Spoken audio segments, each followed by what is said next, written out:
Let us discuss fundamental rights of the Indian Constitution. Meaning of fundamental rights. The fundamental rights are the basic rights granted by Part 3 of the Indian Constitution from Article 12 to 35. The fundamental rights are necessary to preserve the people's freedoms and rights from the abuse of the authority. The fundamental rights are crucial since they serve as the nation's backbone. The fundamental rights are necessary for the growth of every individual and for safeguarding the people's interest. The fundamental rights are essential for the preservation and maintenance of human dignity and integrity, which also helps to the growth of society as a whole. Significance of fundamental rights. The importance or significance of fundamental rights are as follows. First point, they constitute the foundation of democratic system in the society. Second, they constitute a strong foundation of individual liberty. Third, they facilitate the establishment of the rule of law. Fourth, they secure the secular fabric of our country. Fifth, they protect the interests of minorities and weaker sections of the society. Sixth, they enable individuals to develop their personality. Seventh, they check the absoluteness of the authority of the government. Eighth, they establish social equality and justice. Ninth, they protect the dignity and respect of individuals. Tenth, they encourage people's participation in the political and administrative process. Features of fundamental rights. The fundamental rights guaranteed by the Constitution are characterized by the following features. First, available to all. Some rights are available only to citizens while others are available to all persons, whether citizens and foreigners. Second, justiciable. It means people have the power to move the courts if their rights are violated. The aggrieved person can move the Supreme Court directly, not necessarily by way of appeal against the judgment of the high courts. Third, not permanent. Fundamental rights are not permanent. The Parliament can curtail or repeal them through constitutional amendment without affecting the basic structure of the Constitution. Fourth, suspended during national emergency. The fundamental rights can be suspended during national emergency except Articles 20 and 21. The six rights under Article 19 can be suspended only when emergency is declared on the grounds of war or external aggression. Fifth, application restricted. The application of fundamental rights to the members of armed forces, paramilitary forces, police forces, intelligence agency, and analogous services can be restricted or abrogated by Parliament. Sixth, not absolute. The fundamental rights are not absolute. It means state can impose reasonable restrictions on them. Seventh, restricted during martial law. The application of fundamental rights can be restricted while martial law is imposed in any area. Criticism of fundamental rights. The criticism are as follows. First point, excessive limitations. There are many limitations on each of the fundamental rights because of so many preconditions instilled in the exercise of rights. Therefore, many critics claim that the Constitution grants fundamental rights on one hand and takes them away with the other hand. Second, no social and economic rights. The fundamental rights focus on political rights, and there are very few provisions made on social and economic rights such as social security, right to work, right to employment, etc. as fundamental rights. Third, lack of clarity. There is lack of clarity because fundamental rights are stated in a vague, indefinite, and ambiguous manner. The various phrases like public interest, minorities, public order, etc. are not clearly defined. The language used makes it difficult for a common man to comprehend the scope of these rights. Hence, the common comment against the Constitution is that it is a lawyer's paradise. Fourth, suspension during emergency. During national emergency, fundamental rights, except Articles 21 and 2020 are suspended. This puts the right of the common man in jeopardy.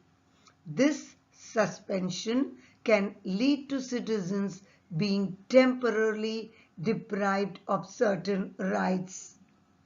Fifth, subject to change, the Parliament of India has the authority to change, curtail, or abolish any fundamental right without changing the basic structure of the Constitution. This authority has been criticized because it is misused by politicians having majority in Parliament. Sixth, preventive detention. The provisions for preventive detention, Article 22, takes away the spirit of fundamental rights. It gives the state excessive discretionary power. This provision undermines individual liberty. No democratic country in the world has made preventive detention as an integral part of their constitutions as has been made in India. Seventh, expensive judicial process. Judiciary is responsible for protecting the fundamental rights against the interference of the legislatures and executives.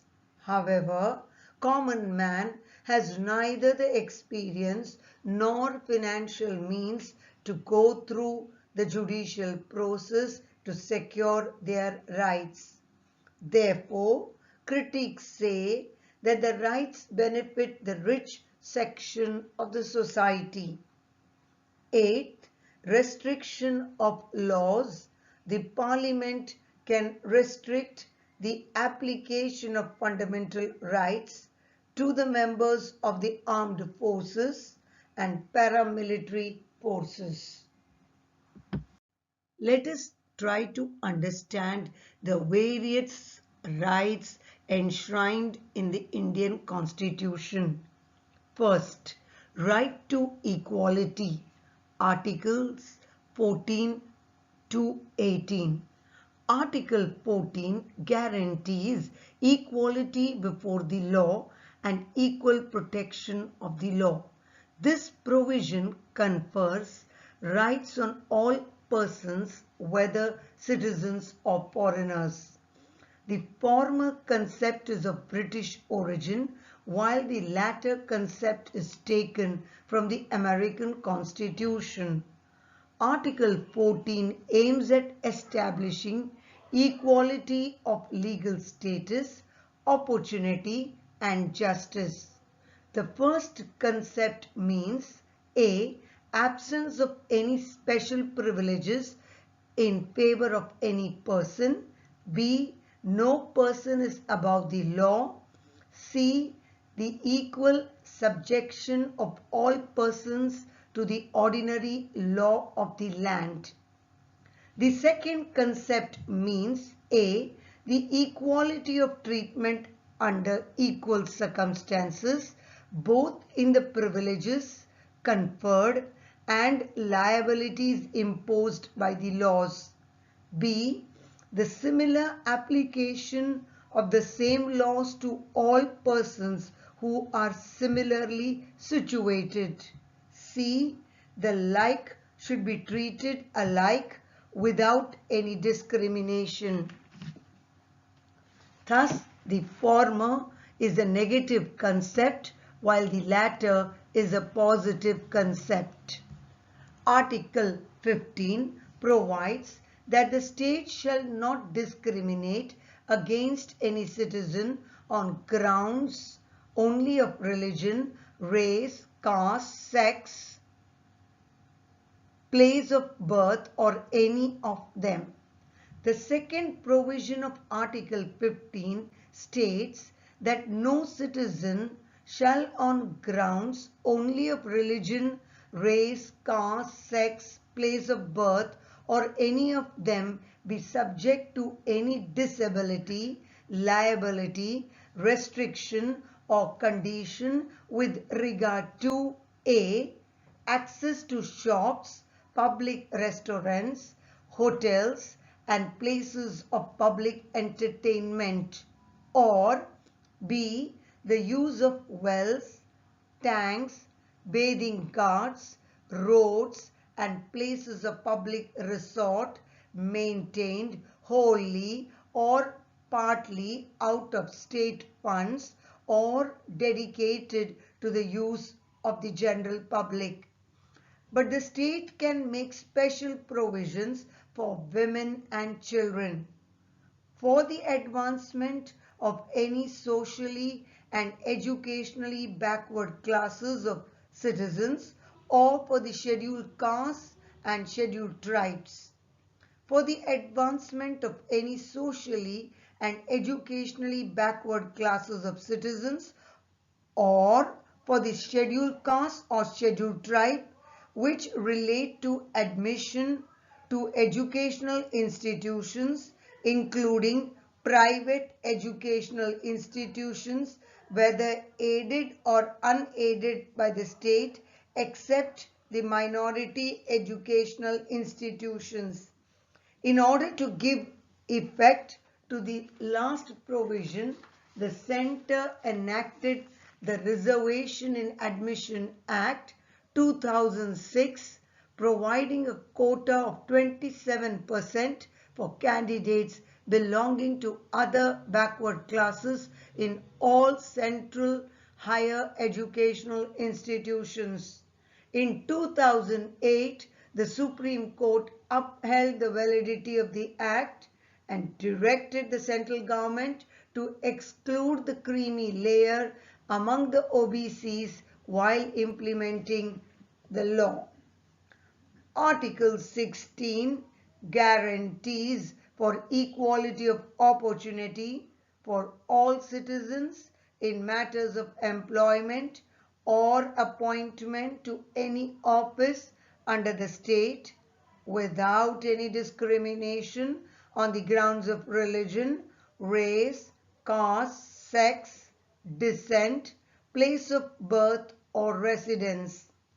The state is empowered to make reservations in appointments or posts in favor of any backward class that is not adequately represented in the state services.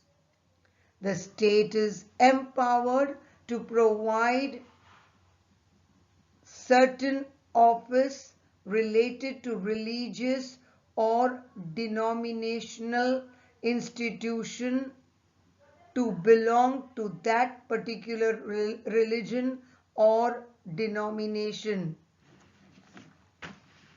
Article 17 abolishes untouchability by making its practice in any form punishable by law. The term untouchability has not been defined either in the Constitution or in the Act.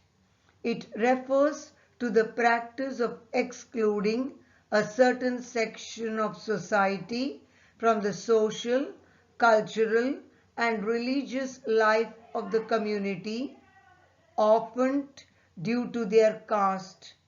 The enforcement of any disability arising out of untouchability shall be an offence punishable in accordance with law. Laws have been enacted to enforce the provisions of Article 17, such as the Protection of Civil Rights Act 1955 and the Scheduled Castes and Scheduled Tribes Prevention of Atrocities Act 1989. Article 18 abolishes titles. It prohibits the state from conferring any title except a military or academic distinction on any body, whether a citizen or a foreigner. It prohibits a citizen of India from accepting any title from any foreign state. A foreigner holding an office of profit or trust under the state cannot accept any title from any foreign state without the consent of the President. No citizen or foreigner holding an office of profit or trust under the state is to accept any present, emolument, or office from or under any foreign state without the consent of the President.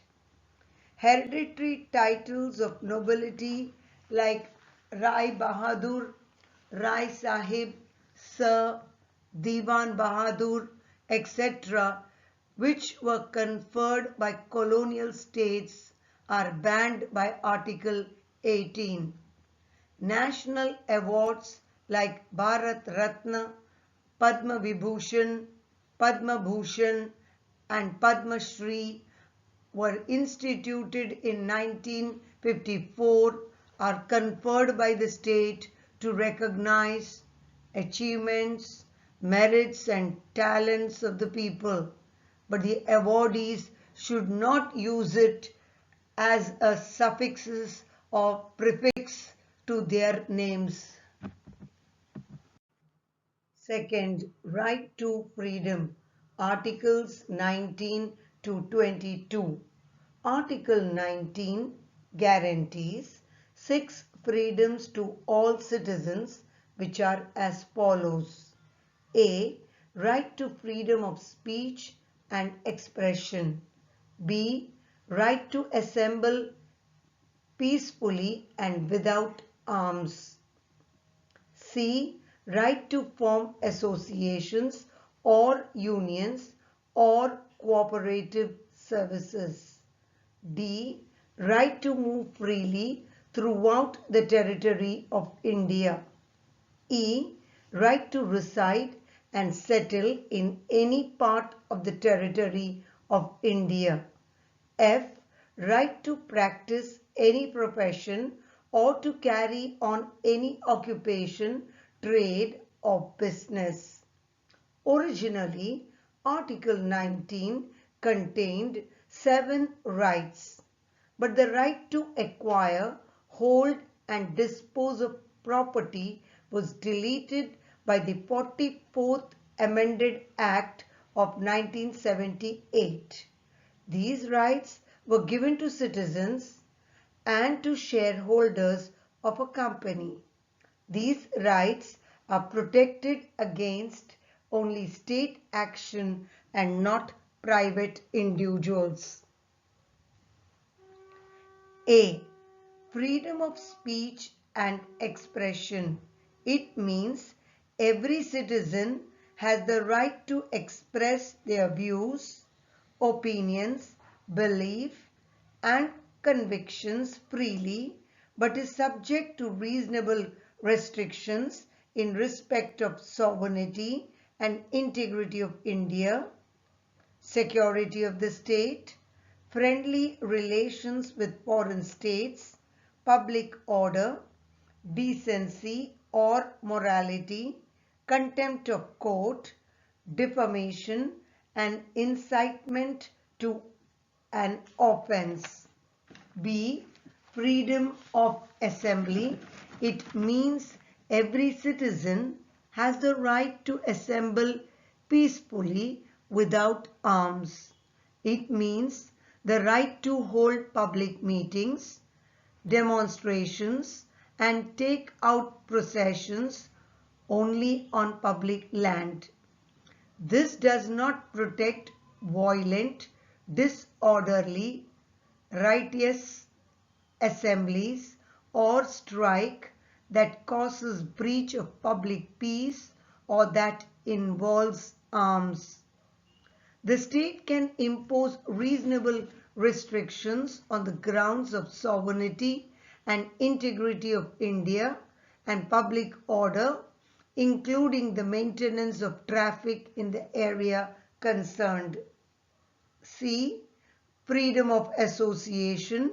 All citizens have the right to form associations or unions or cooperative societies.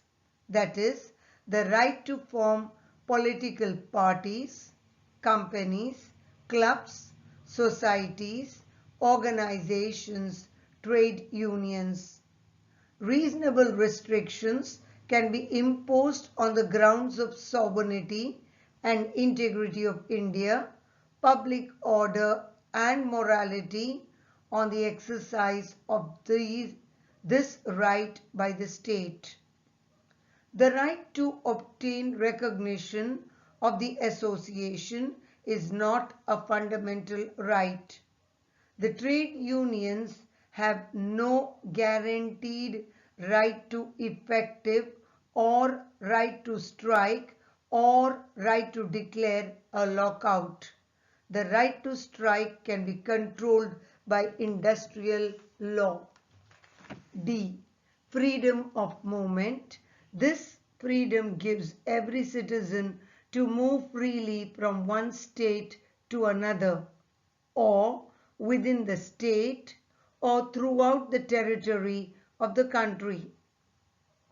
This right underline the idea that India is one unit. Reasonable restrictions can be imposed in the interest of general public and the protection of interest of any scheduled tribe. The entry of outsiders in tribal areas is restricted to protect the distinctive culture, language, customs and manners of scheduled tribes and to safeguard their traditional vocation and properties against exploitation. The freedom of prostitutes can be restricted on the ground of public health and in the interest of public morals. E. Freedom of residence. This freedom gives every citizen the right to reside and settle in any part of the territory of the country temporarily or permanently. This promotes nationalism and avoids narrow outlook. Reasonable restrictions can be imposed in the interest of general public and the protection of interests of any scheduled tribes. The right of outsiders to reside and settle in tribal areas is restricted to protect the distinctive culture, language, customs, and manners of scheduled tribes and to safeguard their traditional vocation and properties against exploitation. F. Freedom of profession. All citizens have the right to practice any profession or to carry on any occupation, trade or business. The state can impose reasonable restrictions in the interest of the general public. The state is empowered to prescribe professional or technical qualifications necessary for practicing any profession or carrying on any occupation, trade or business, and carry on by itself any trade, business, industry or service, whether to the exclusion of citizens or otherwise. No objection can be made when the state carries on a trade, business, industry or service either as a monopoly to the exclusion of citizens or in competition with any citizen.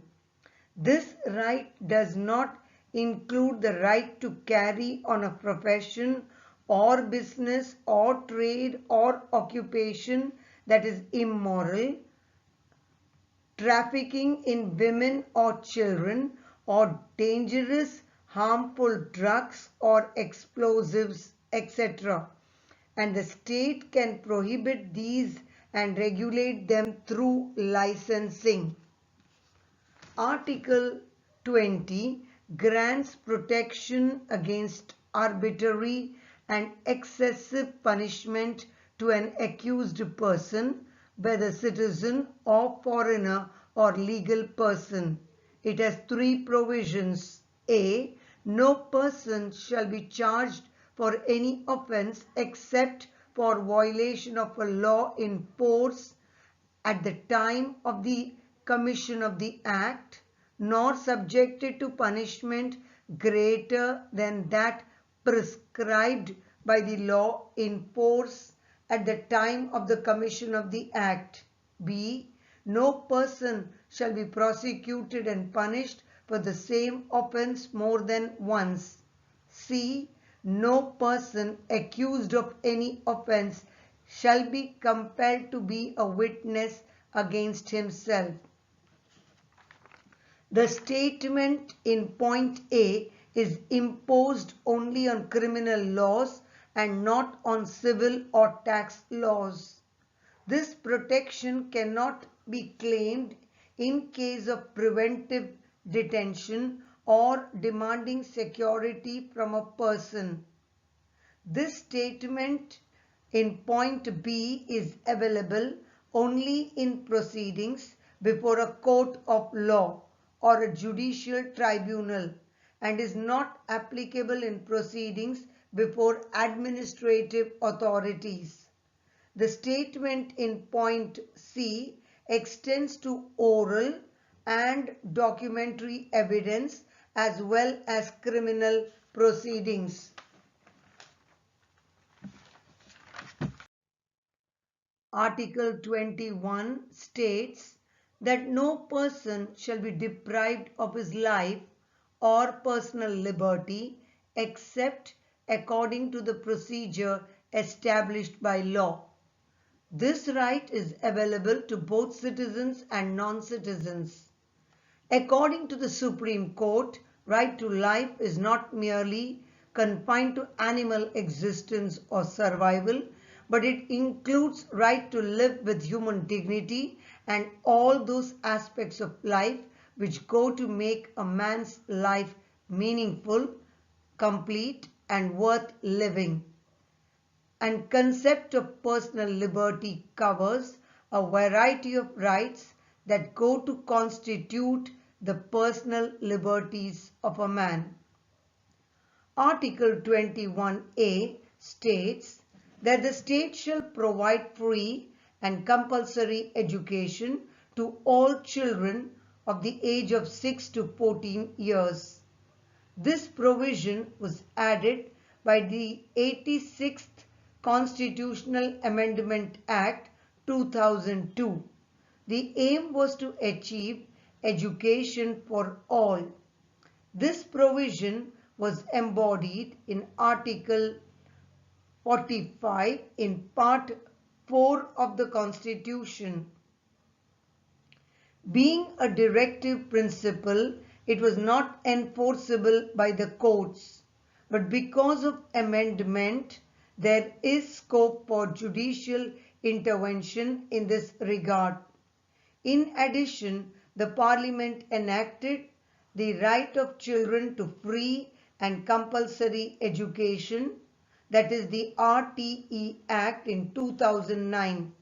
This legislation was implemented on the grounds that values of equality, social justice, and democracy and the creation of a just and humane society can be achieved only through provision of inclusive elementary education to all. Article 22 grants protection to persons who are arrested or detained. Detention is of two types, punitive and preventive. Punitive detention is to punish a person for an offense committed by him after trial and conviction in a court. Preventive detention means detention of a person without trial and conviction by a court. Its purpose is not to punish a person for a past offense, but to prevent him from committing an offense in the near future. Article 22 grants rights on a person who is arrested or detained under an ordinary law, which are as follows. A. Right to be informed of the grounds of arrest. B. Right to consult and be defended by a legal practitioner. C. Right to be produced before a magistrate within 24 hours excluding the journey time. D. Right to be released after 24 hours unless the magistrate authorizes further detention.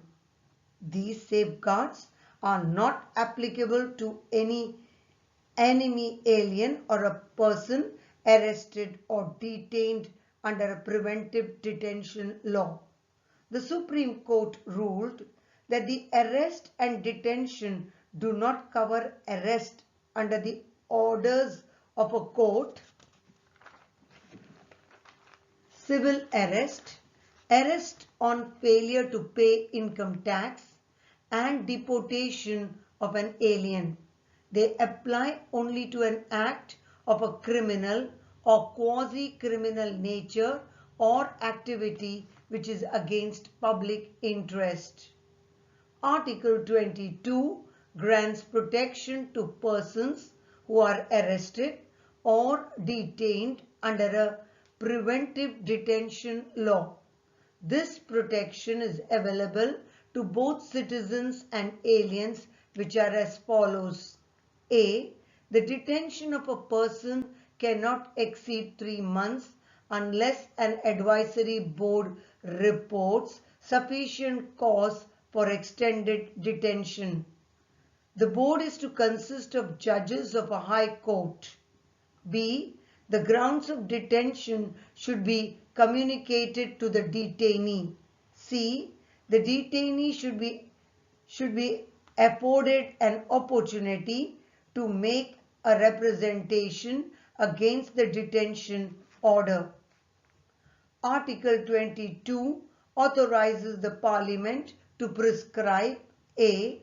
the circumstances and the classes of cases in which a person can be detained for more than 3 months under a preventive detention law without obtaining the opinion of an advisory board. B. The maximum period for which a person can be detained in any classes of case under a preventive detention law. C. The procedure to be followed by an advisory board through an inquiry. The Constitution has divided the legislative power between the Parliament and state legislatures with respect to preventive detention. The Parliament has authority to make a law of preventive detention on matters of defence, foreign affairs and security of India.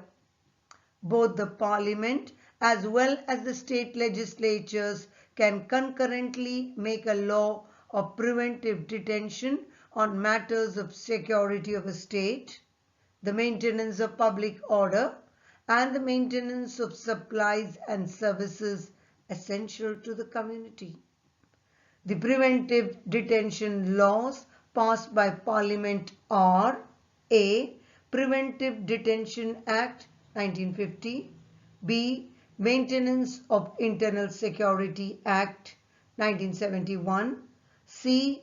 Conservation of Foreign Exchange and Prevention of Smuggling Activities Act 1974, D. National Security Act 1980, E. Prevention of Black Marketing and Maintenance of Supplies of Essential Commodities Act 1980, F. Terrorist and Disruptive Activities Act 1985, G. Prevention of Illicit Traffic in Narcotic Drugs and Psychotropic Substances Act 1988, H. Prevention of Terrorism Act 2002. Third, right against exploitation. Articles 23 to 24.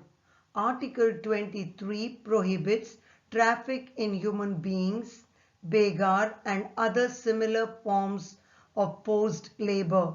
Any breach of this provision shall be an offence punishable in accordance with law. This right is enjoyed by both citizens and non-citizens. It protects the individual not only against the state but also against private persons. The expression traffic in human beings include A. Selling and buying of men, women and children, B. Prostitution, C. Devadasi, D. Slavery. All these acts are punishable under the Immoral Traffic Prevention Act. The term begar means forced labor and other similar forms of forced labor means bonded labor. The zamindars used to force their tenants to provide services without any payment or compelling a person to work against his will, which may be physical force, legal force, and compulsion due to economic circumstances. To prevent these acts, the Bonded Labor System Abolition Act, the Minimum Wages Act, the Contract Labor Act, and the Equal Remuneration Act were passed. Article 23 provides for an exception to this provision A. It does not prohibit forced labor that forms part of punishment for criminal offences. B. It permits the state to impose compulsory military service or any other form of public service for which it is not bound to pay. However, in imposing such service, the state shall not make any discrimination on grounds of religion, race, caste, or class. Article 24 prohibits the employment of children below the age of 14 years in any factory, mine, or in any other hazardous employment like construction work and railways. This article is based on consideration of health and humanity. The Child Labour Prohibition and Regulation Act 1986, the Mines Act 1952, the Merchant Shipping Act 1958, the Plantation Labour Act 1951, the Motor Transport Workers Act 1951, Apprentice Act 1961, the Beedi and Cigar Workers Act 1966 have been implemented to prohibit the employment of children below certain age. The Supreme Court in 1996 directed the establishment of Child Labour Rehabilitation Welfare Fund. If an employer has employed a child at his workplace and has broken the law, the offending employer should deposit a fine of rupees 20,000. The Commissions for Protection of Child Rights Act 2005 for establishment of a National Commission and State Commissions for Protection of Child Rights and Children's Court for providing speedy trial of offences against children. The government in 2006 banned the employment of children as domestic servants or workers in shops, dabas, factories, etc. and those employing children below 14 years are liable for prosecution and penal action. The socio-economic conditions is the root cause of this problem and enforcement alone cannot help solve it. The government has been laying emphasis on the rehabilitation of these children and on improving the economic condition of their families. The Child Labour Prohibition and Regulation Amendment Act 2016 amended the Child Labour Prohibition and Regulation Act 1986. This Act prohibits the employment of children below 14 years in all occupations and processes. This prohibition was applicable to 18 occupations and 65 processes. This Act prohibits the employment of adolescents 14 to 18 years in scheduled hazardous occupations and processes. The Act introduced punishment of 6 months to 2 years or a fine of rupees 20,000 to 50,000 or both for offenders. In case of repeated offences, the imprisonment is of 1 to 3 years. Fourth, right to freedom of religion. Articles 25 to 28. Article 25 states that all persons are equally entitled to freedom of conscience and the right to freely profess, practice and propagate religion. This article guarantees rights which are available to citizens and non-citizens. The meaning of the terms: A. Freedom of conscience, inner freedom of an individual to mold his relation with God in whatever way he desires. B. Right to profess, practice one's religious beliefs and faith openly and freely. C. Right to practice of religious worship, rituals, ceremonies, and exhibition of beliefs and ideas. D.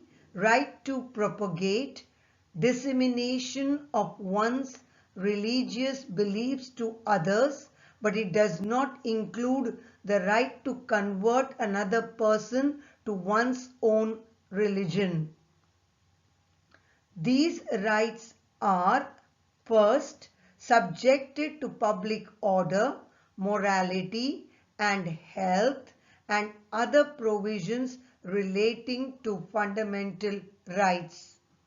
Second, the state is permitted to: A. Regulate any economic, financial, political, or other activity associated with religious practice. B. Provide for social reform and opening of Hindu religious institutions of a public character to all classes and sections of Hindus.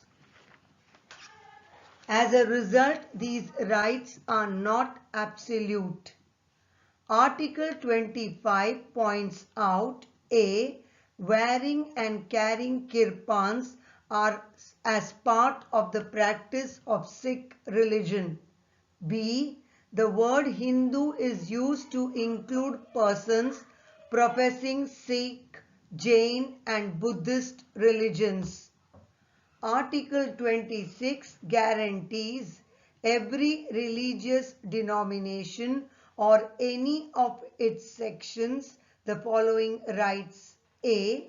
The right to establish and maintain institutions for religious and charitable purposes. B. Right to manage its own affairs in matters of religion. C. Right to own and acquire movable and immovable property. And D. Right to administer such property in accordance with law. This article guarantees collective freedom of religion to religious denomination or their sections. The Supreme Court held that a religious denomination must satisfy three conditions. A. It should be a collection of individuals who have a system of beliefs which they regard as conducive to their spiritual well-being. B. It should have a common organization. C. It should be designated by a distinctive name. Under the above criteria, the Supreme Court held that Ramakrishna Mission, Swami Narayan Arya Samaj, Prarthana Samaj, Anand Marg are religious denominations, while Aurobindo Society, RSS and VHP are not a religious denomination. Article 27 states that no person shall be compelled to pay any taxes for the promotion or maintenance of any particular religion or religious denomination.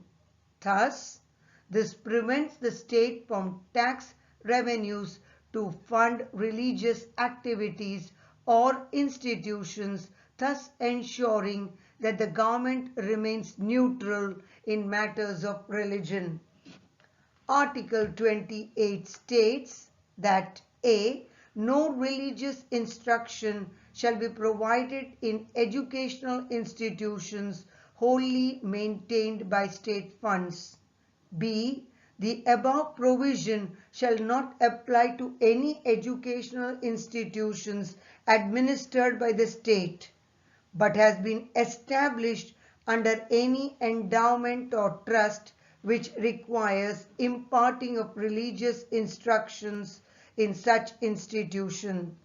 C. No person attending any educational institutions recognized by the state or receiving of state funds shall be required to attend any religious instruction or religious worship in that institution without his consent, and if such a person is a minor, his guardian consent is needed.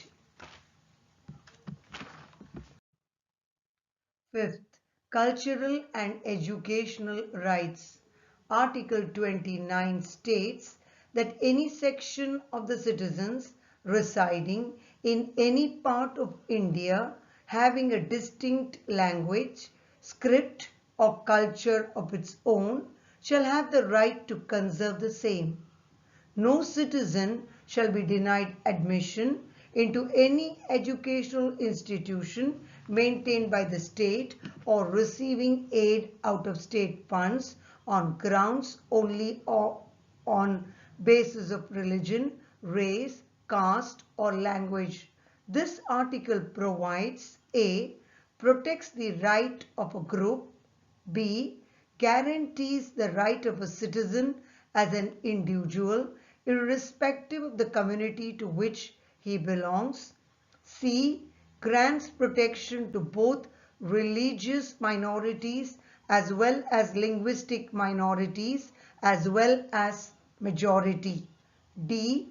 The right to agitate for the protection of the language and therefore political speeches promising conservation of language for a section of the citizens does not amount to corrupt practice under the Representation of People Act 1951. Article 30 states the following rights of minorities based on religion or language. A. All minorities shall have the right to establish and administer educational institutions of their choice. B. In granting aid, the state shall not discriminate against any educational institution managed by a minority. This article also includes the right of a minority to impart education to its children in its own language. Minority educational institutions are of three types. A. Institutions that seek recognition as well as aid from the state. B. Institutions that seek only recognition from the state and not aid. C. Institutions that neither seek recognition nor aid from the state. Thus, this article ensures equality with the majority and in no way places the minorities in a more advantageous position vis-à-vis the majority. The general laws of the land relating to national interest and security, public order, morality, health, taxation, etc. are applicable to all. The regulations for the welfare of students and teachers, the eligibility criteria and qualifications for appointment and conditions of service of both teaching and non-teaching, and the syllabus and curriculum of study apply to all. This is to ensure that the administration is efficient and sound so as to maintain academic excellence.